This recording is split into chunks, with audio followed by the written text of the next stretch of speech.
যে রাজা, থাম না দাদা, রাজা নয় সে, রাজপেয়াদা। তার যে মাতুল, মাতুল কিসে সবাই জানে সে তার পিসে।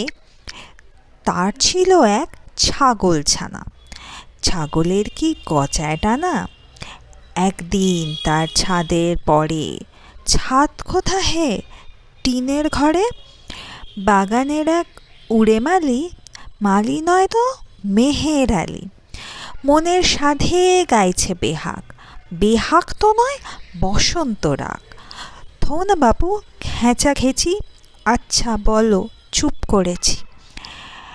এমন সময় বিছনা ছেড়ে হঠাৎ মামা আসলো তেরে, ধরল সে তার ছুটির গোড়া। কোথায় ছুটি, ঠাকছে ভরা, হোক না ডেকো, তোর তাতে কি। লক্ষ্মী ছাড়া মুখ ঢেকে ধরবো ঠেসে টুটির পরে, পিটবো তোমার মুন্ডু ধরে। কথার ওপর কেবল কথা, এখন বাপু পালা কথা। শোনার সময় বাধাপ্রাপ্ত হওয়া যে কি বিড়ম্বনার, তা গল্পপ্রেমী মানুষ মাত্রই অনুধাবন করতে পারবেন। অক্ষর জ্ঞানের আগে শুনতে শুনতে এবং পরে পড়তে পড়তে বাংলা ছোট গল্পের একনিষ্ঠ ভক্ত হয়ে পড়ি আমি। ছোট গল্পের আবেদন তাই আমার কাছে অনন্য। তাই এই পর্ব শুরু করলাম সুকুমার রায়ের গল্প বলা কবিতাটি দিয়ে। এ পর্বে থাকছে আমার প্রিয় কয়েকটি বাংলা গল্প সংকলন নিয়ে বিস্তারিত আলোচনা। পর্ব এগোনোর আগে বলি, আমি সোমালি, এই চ্যানেলের নাম বই চর্চায় সোমালি। আমি বই পড়তে, বই নিয়ে কথা বলতে, ছোটোখাটো সৃষ্টিমূলক কাজ নিয়ে মেতে থাকতে ভালোবাসি। যদি আপনারও এই ধরনের বিষয়ের প্রতি আগ্রহ থাকে তাহলে আমাদের এই চ্যানেলটিকে সাবস্ক্রাইব করতে পারেন এবং আমাদের ইউটিউব পরিবারের সদস্য হতে পারেন।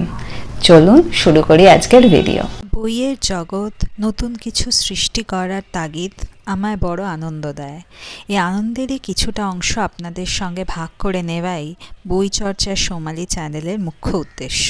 বাংলা ছোট গল্পের সার্থক রূপকার হিসেবে আজও শ্রী রবীন্দ্রনাথ ঠাকুরের নাম শ্রদ্ধার সঙ্গে স্মরণ করা হয় এবং সেই সূত্রে গল্পগুচ্ছের নাম আসবে।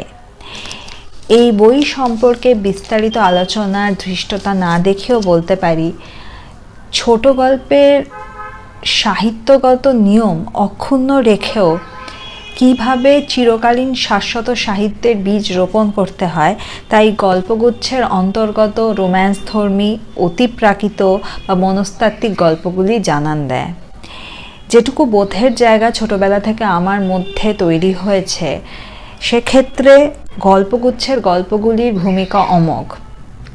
এখনও কোনো মন খারাপ করার মুহূর্তে এ বই নিয়ে বসলে সুভাষিনীর সজল চোখের অব্যক্ত ভাষা, ফটিকের মুক্তির স্বাদ বা তারাপদ নিস্পৃহতা এসে স্পর্শ করে হৃদয়। যুগের পর যুগ কেটে গেলেও, প্রজন্মের পর প্রজন্ম পেরিয়ে গেলেও এ বইয়ের প্রাসঙ্গিকতা পাঠক মহলে অমলিন থেকে যাবে। বাংলা সাহিত্যের শরদিন্দু বন্দ্যোপাধ্যায় প্রাতঃস্মরণীয় এক নাম। সাহিত্যের অন্যান্য শাখার মতো ছোট গল্পেও পেয়েছে তার প্রতিভার প্রকাশ।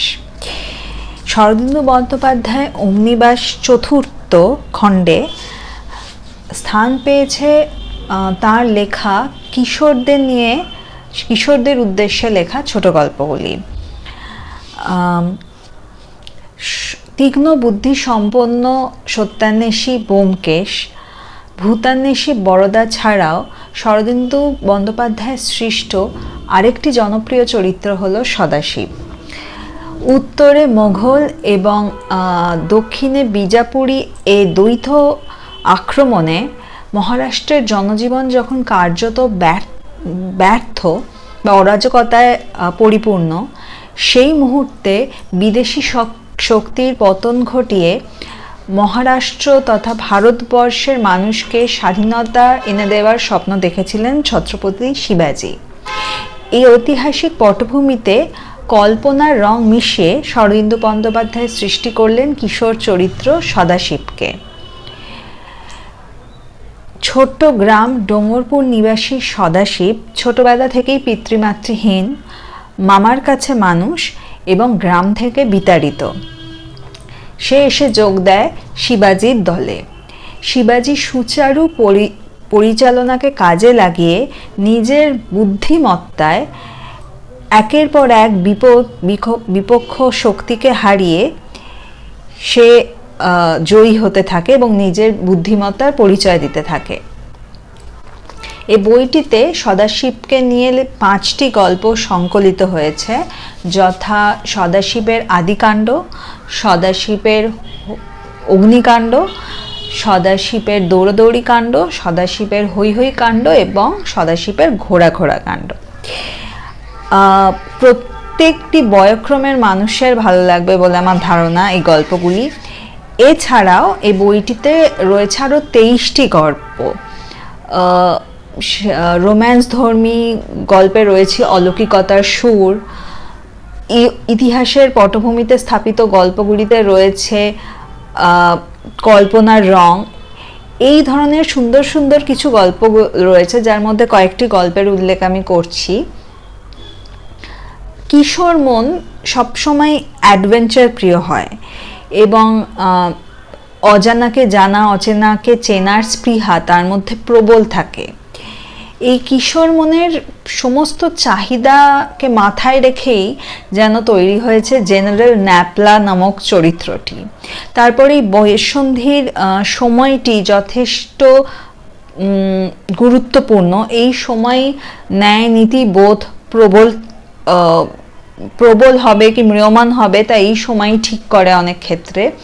তো এই ব্যাপারটাই, এই বোধটার গল্পই শোনায় বিনুর জলপানি বা বীর্যশুল্কা গল্পে শক রাজকুমারীর পণ যে পুরুষ তার 3টি শর্ত পূরণ করবেন তাকেই তিনি বরমাল্য দেবেন, তার এই শর্ত শরদিন্দু বন্দ্যোপাধ্যায়েরই আর একটি ঐতিহাসিক উপন্যাস কুমার সম্ভবের কবির কথা মনে করিয়ে দেয়।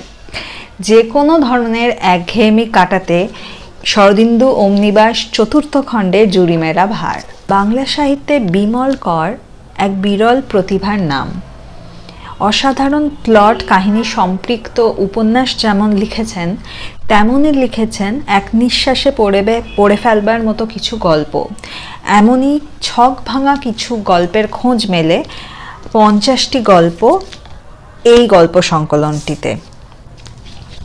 এই প্রত্যেকটি গল্পর বিষয় বৈচিত্র্য এবং সমকালীনতার সচেতন পাঠকের দৃষ্টি এড়ায় না। এর মধ্যে থেকে কিছু ব্যক্তিগতভাবে পছন্দের কিছু গল্প নিয়ে আলোচনা করব। আমরা আমাদের মানুষের নিজেদের মধ্যে একজন আমির মধ্যে আমরা আরো অনেক আমিকে নিয়ে ঘুরি। আমাদের নিজেদের প্রত্যেকটি সত্তার খোঁজ আমরা রাখি না, অনেক ক্ষেত্রেই রাখি না, এবং যখন পরিস্থিতি বিশেষে আমাদের নিজেদের একদম অন্তঃস্থলে অবস্থিত কোনো সত্যি যা আমরা সচেতনভাবে স্বীকার করতে চাই না, তেমন কোনো সত্যি বা বাসনা যদি আমাদের সামনে এসে নিজেকে প্রকাশ করে ফেলে, বেশিরভাগ ক্ষেত্রেই তা আমরা সহ্য করতে পারি না। হিউম্যান কমপ্লেক্সের এরকম গল্পই দেখা যায় আত্মজা এই গল্পটিতে। একই প্রসঙ্গে আসে পিঙ্গলার প্রেম এই গল্পটির নাম। অসত্য নামক গল্পটিতে মাতৃত্বের অনন্য রূপ দেখা যায়। কোনো একটি বিষয়ের ওপর একজন মানুষ যদি প্রয়োজনের অতিরিক্ত আবেগ দিয়ে বসে, সেক্ষেত্রে তাকে সমাজ থেকে কতটা বিচ্ছিন্ন হয়ে পড়তে হয় সে কাহিনী দর্শিত হয়েছে উদ্ভিদ নামক গল্পটিতে। শহর বা শহরতলির মানুষের মনের অন্তর্দ্বন্দ্ব প্রকাশিত হয়েছে পালকের পা গল্পটিতে। আমাদের কোনো প্রিয় মানুষ যদি আমাদের ছেড়ে চলে যায়, সেক্ষেত্রে তার স্মৃতিচারণায় সাধারণত মধুর স্মৃতি আমরা প্রকাশ করে থাকি। মাতৃবিয়োগের পর সন্তানের মাতৃস্মৃতিচারণার পাশাপাশি প্রকাশিত হচ্ছে মায়ের ভুল সিদ্ধান্ত কিভাবে সন্তানদের জীবনকে প্রভাবিত করেছে। প্রকাশ পাচ্ছে মায়ের অর্থলোলুপতার প্রতি সন্তানের কটাক্ষ। মায়ের জীবিতকালে যা প্রকাশ পায়নি, মায়ের তিরোধানের পর সেই সত্যিগুলোই উদ্ঘাটিত হওয়ায় সন্তানের বিহ্বলতা প্রকাশিত হয়েছে জননী এ গল্পটিতে। অস্তিত্ব সংকট, সংশয়, নিজের চিন্তাভাবনার আবর্তে নিজেকেই হারিয়ে ফেলা, জীবন প্রবাহের যে স্তরেই আমরা থাকি না কেন নিজেদের মানসিক ক্ষুধা নিবারণের আকর পেয়ে যাব এই বইটিতে। মিশির আলী, হিমু এরকম বিভিন্ন অনন্য চরিত্র সৃষ্টি করে দুই বাংলার মানুষের মন জয় করেছিলেন হুমায়ুন আহমেদ। পরবর্তী বইটি হলো হুমায়ুন আহমেদের গল্প সমগ্রের প্রথম খণ্ড। এ প্রত্যেকটি গল্পের স্বাদ আলাদা। এখানে সংকলিত হয়েছে রোম্যান্সধর্মী, সায়েন্স ফিকশন, প্রেমমূলক, অতিপ্রাকৃত নানা ধরনের গল্প। কিছু গল্প এতটাই সুদূর প্রসারী প্রভাব ফেলে পাঠকের ওপর যে পরবর্তী গল্পে যাওয়ার আগে পাঠককে নিজের জন্য একটু বিরাম নিতে হয়। এরকমই একটি গল্প হচ্ছে সুলেখার বাবা। এখানে অবস্থার টানে এক বাবা বাধ্য হন তার আত্মজাকে অর্থের বিনিময়ে অন্যের হাতে তুলে দিতে। এরপর বছরের পর বছর যে অন্তরের যে দ্বন্দ্বে বা অন্তরের যে জ্বালায় তিনি ছটফট করতে থাকেন, যন্ত্রণায় কষ্ট পেতে থাকেন, তারই কাহিনী দর্শিত হয়েছে সুলেখার বাবা গল্পটিতে। হুমায়ুন আহমেদের একটি জনপ্রিয় চরিত্র মিশির আলী, যেটা আমি বললাম। এই সংকলনটিতে মিশির আলী উল্লেখ ঘটেছে তিনটি গল্পে, যথা চোখ, জিন কাফিল এবং সালাম সাহেবের পাপ। এর মধ্যে চোখ ও জিন কাফিল এই দুটি গল্প মিশির আলী তার বুদ্ধিমত্তার জোরে অলৌকিকতার মায়াজাল ছিন্ন করেছেন। শেষের গল্পটিতে অর্থাৎ সালাম সাহেবের পাপ, এই গল্পটিতে পাঠকের মনে একটা কৌতূহলের রেশ থেকে যায়। শেষ হয়ে হইল না শেষ, এই কথাটি যেন খুব বেশিভাবে সত্যি সালাম সাহেবের পাপ এই গল্পটির ক্ষেত্রে। এছাড়াও আমার ব্যক্তিগতভাবে সৌরভ বলে একটি গল্প অত্যন্ত পছন্দের। এই গল্পটিতে অর্থের টানাটানির সময় এক মেয়ে তার বাবাকে বলে যে সুগন্ধি এনে দিতে, এবং যখন সে জানতে পারে যে এখন বাবার পক্ষে আনা সম্ভব নয়, মাসে প্রায় শেষ এবং অর্থের অভাব, তখন সে নিজের জমানো পয়সা থেকে বাবাকে টাকা দিয়ে সুগন্ধি এনে দিতে বলে।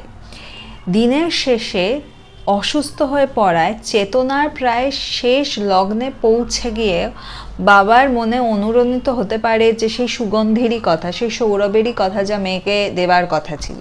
তো এই গল্পটি মানে পড়ে মানে একটা অন্য ঘোরে চলে যায় মানুষ, আমি তো গেছিলাম। এছাড়াও কয়েকটি গল্পের উল্লেখ করতে পারি, যেমন কুকুর বলে একটি গল্প, আর একটি গল্প রয়েছে নেড়ি কুকুর ও আজারউদ্দিন মণ্ডল। এই দুটি গল্পটিতে একটু আদিভৌতিক পটভূমিতে মানুষের স্পর্শকাতর আবেগপ্রবণ দিকটি দর্শিত হয়েছে। পানি রহস্য এবং দ্বিতীয় মানব, এই দুটি দর্শিত হয়েছে যে মনুষ্যতর বা অলৌকিক ক্ষমতা থাকলে একজন সাধারণ মানুষের রোজ নামচার জীবন অতিবাহিত করতে ঠিক কতটা সমস্যার সম্মুখীন হতে হয়। তো বিভিন্ন ধরনের গল্পের সংকলন এই বইটি, এবং এর আরেকটি পাঠও রয়েছে, সেটিরও পাঠ্য প্রতিক্রিয়া আমি খুব তাড়াতাড়ি আনবো। আজকের ভিডিও ভালো লেগে থাকলে বই চর্চা সোমালি এই চ্যানেলটিকে সাবস্ক্রাইব করবেন, ভিডিওটিতে লাইক করবেন। দেখা হচ্ছে পরের ভিডিওতে, ততদিন ভালো থাকবেন।